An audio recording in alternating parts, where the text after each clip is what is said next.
Assalomu alaykum. Men Rustam va Gulnora Qilichovnaman. Mirzacho'l tumani 13-son bolalar musiqa va san'at maktabida tasviriy san'at o'qituvchisi bo'lib ishlayman.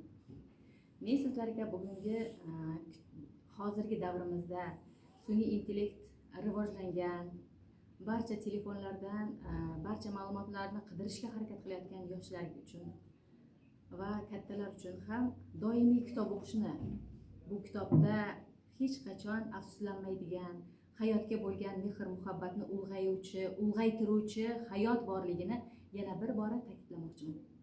Faqat bu kitob emas, siz o'zingiz xohlagan kitobni topishingiz uchun siz kutubxonalarga kelib, kitoblar jamlanmasidan kitoblarni olib o'qing. Va bu o'qish natijasida bu kitoblarga o'zingizdan havas qo'yasiz.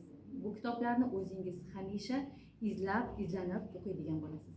Men hozir o'qishda davom etayotgan kitobim O'tkir Hoshimovning Bahor sog'inchi nomli she'riy to'plamlarini, asarlarini o'qimoqdaman.